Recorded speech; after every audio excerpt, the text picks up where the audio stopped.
বন্ধুরা, এই দেখো এসছি আবার, আজকে এসছি শ্বশুর বাড়িতে। আমার ছোট যা উপোস করেছে। হ্যাঁ হ্যাঁ,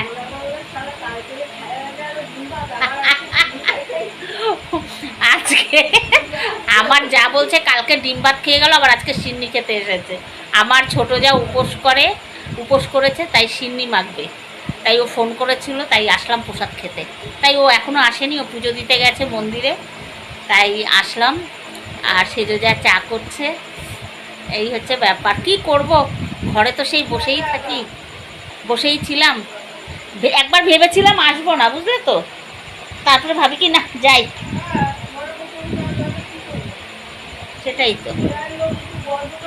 আমার ছোট যা সিন্নি মাখছে, বাবা অনেক কাজের, কি যে কাজের সে আমরা জানি না। সাপের ভয়ে ভাত খাওয়া বন্ধ করে দেয়, একদম বাজে কথা না। গীতালি উপোস করেছো? বাজে কথা বলতে আমাকে এটা বাধ্যই করে। আমরা সামনের সপ্তাহে করবো উপোস। আমুল দুধটা হেভি টেস্ট, আমি সেই আমুল দুধটা দিতে পারিনি, ভুলে গেছি অ্যাকচুয়ালি।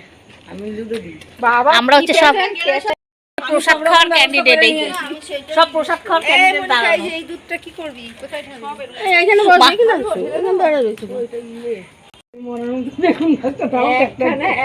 মাকড়া বেগুন, এই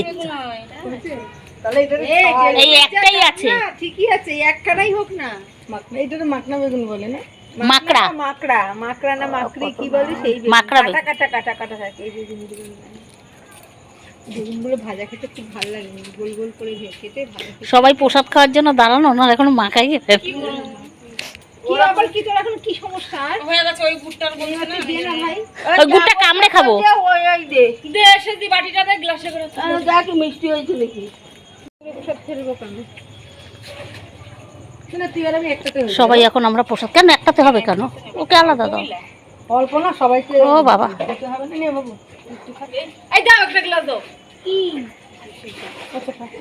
এই প্রসাদই কত প্রসাদ। সিন্নি এই ঠিক আছে, আপনি তো খাই না। তুমি কি একটু মিষ্টি হতো না? আমি জানি না, আমি তো খাই না। আর একটু মিষ্টি মনে হতো। গ্লাস দাও এ বলু। না না ঠিকই আছে। এই তনি আয়, কি মিষ্টি বেশি খেলে গা গোলায়। সিন্নিটা ভালো হয়েছে রে। এই গোপাল আসে না কেন রে? তোর আমি যা খবর নিয়ে বইছে। খবর না খেলা জানে না। ওটা আমি মুখে একটা বলু। আর কাজু, এবার কাকা একটু ডাক্তার প্রসাদ নিয়ে ফোন করি।